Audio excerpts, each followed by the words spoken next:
ఇక మరో బాంబు వేల్చిండు మన మదియాష్కి గారు. దాదాపు ఎల్బీ నగర్ ఎమ్మెల్యే స్థానానికి పోటీ చేసిన తర్వాత రెండవ స్థానంలో పడిపోయారు. దాని తర్వాత తను అన్నీ కూడా గమనిస్తూ వచ్చాడు. అన్ని గమనిస్తూ నిన్న బాంబు వేల్చిండు. ఆ బాంబు ఏదంటే ఇది తెలంగాణ కాంగ్రెస్ కాదు, రెడ్డిల కాంగ్రెస్ అంటూ కూడా ఒక ప్రెస్ మీట్లో చెప్పడం జరిగింది. తను నిన్న ఎప్పుడు నేను మదియాష్కి గౌడ్ గారు మాట్లాడిన విధానాన్ని ఆయన చాలా పొలైట్గా మాట్లాడతారు. ఎక్కడ కూడా ఈ బెత్తిరి మాటలు మాట్లాడడం, మంచి పొలైట్గా మాట్లాడతారు. దానికి సంబంధించిన కంటెంట్ ఇస్తారు. అటువంటి వ్యక్తి నోట్లో ఇటువంటి పదం చూడడం అనేది చాలా నాకు బాధ కలిగించిన విషయం కూడా. ఇది కాంగ్రెస్, ఈ తెలంగాణ కాంగ్రెస్ కాదు, రెడ్డిల కాంగ్రెస్ పార్టీ మీద సంచలన ఆరోపణలు చేసిన కాంగ్రెస్ సీనియర్ నేత మదియాష్కి రెడ్డిలు తప్పు చేస్తే క్రమశిక్షణ చర్యలు ఉండవు, కానీ బీసీలకు మాత్రం సస్పెండ్ చేస్తారా అంటూ ఫైర్. అంటే తీన్మార్ మల్లన్నకు సంబంధించిన విషయంలోనే మాట్లాడింది. రెడ్డిలు మీరు గ్రూప్ రాజకీయాలు చేస్తున్నారు, ఎక్కడ కూడా రెడ్డిలు మీరు వాళ్ళు మాట్లాడిన దానికి చర్యలు ఏమి ఉండవు.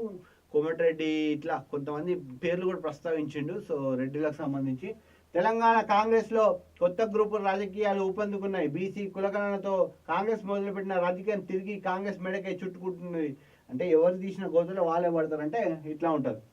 వివరాలకు వెళ్తే కాంగ్రెస్ సీనియర్ నేత మదియాష్కి గౌడ్ రేవంత్ రెడ్డి మీద ఆగ్రహం వ్యక్తం చేశారు.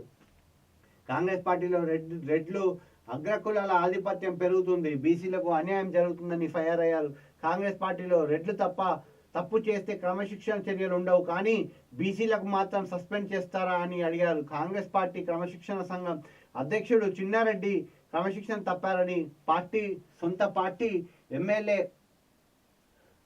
ఎమ్మెల్యే మెగారెడ్డిపై బహిరంగంగా ఆరోపణ చేశారని గుర్తు చేశారు.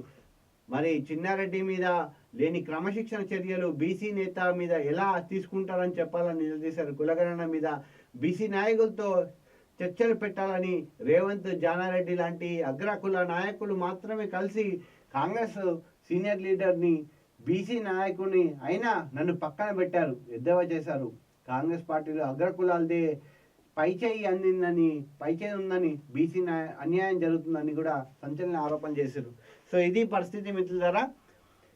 కాంగ్రెస్లో బీసీలని పట్టించుకోవట్లేదు. బీసీలకు సంబంధించిన ఎక్కడ కూడా బీసీలకు సంబంధించి మీరు అనగదొక్కే ప్రయత్నం చేస్తాం. రెడ్డి రాజ్యం నడుస్తూ ఉంది, మీరు ఎందుకు చెన్నారెడ్డి పైన కూడా చర్యలు తీసుకోలేదు అంటూ కూడా ఆయన ఇది చెప్పడం జరిగింది. అయితే చూడాలి మళ్ళీ దీనిపైన కాంగ్రెస్ రెడ్లు ఎట్లా రియాక్ట్ అవుతారు. ఎందుకంటే రియాక్ట్ అవుతారు, ఎందుకంటే ఆల్రెడీ ఏమంటారు టీపీసీసీలో సగం మంది రెడ్లే ఉన్నారు కాబట్టి ఖచ్చితంగా రియాక్ట్ అయ్యే పరిస్థితిలో కూడా వస్తుంది. ఎవరు నటిస్తున్నారో తెలుసు, మీనాక్షి మరో వార్నింగ్ అంటూ కూడా ఈవిడ దూకుడుగా పోతుంది. మన ఈ దూకుడికి ఏమైనా ఎండు పడుతుందా లేకపోతే ఇట్లనే వ్యవహరిస్తారన్నది కూడా తెలుసు. ఎవరు పనితీరు ఏంటో నాకు తెలుసు, ఎవరు పని చేస్తారో ఎవరు నటిస్తున్నారో తెలుసు, పార్టీ కోసం సమయం కేటాయించాలి,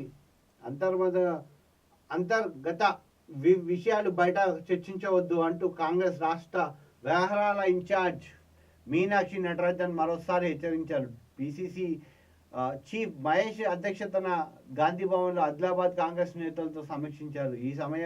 ఈ సమావేశంలో నటరాజన్, మంత్రులు సీతక్క పాల్గొన్నారు. కాంగ్రెస్ అనుబంధ సంఘాల నేతలు మీనాక్షి ఉద్దేశించి మాట్లాడారు.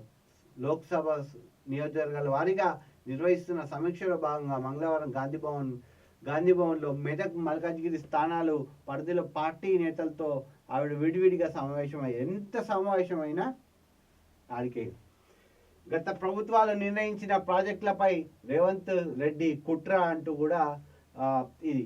సో గత ప్రభుత్వం ఏదైతే నిర్మించారో దానికి సంబంధించిన ప్రాజెక్టుల పైన రేవంత్ పెండింగ్ పెడుతున్నట్టు, దాన్ని రిలీజ్ చేస్తున్నట్టు కూడా తెలుస్తూ ఉంది. ఇక పాల ధరలు పెరగబోతా ఉన్నాయి. ఇక విజయ డైరీ పాలు ధరలు సంహరణ అంటూ కూడా ఒక వార్తను ప్రశ్నించడం జరిగింది. కృష్ణమ్మ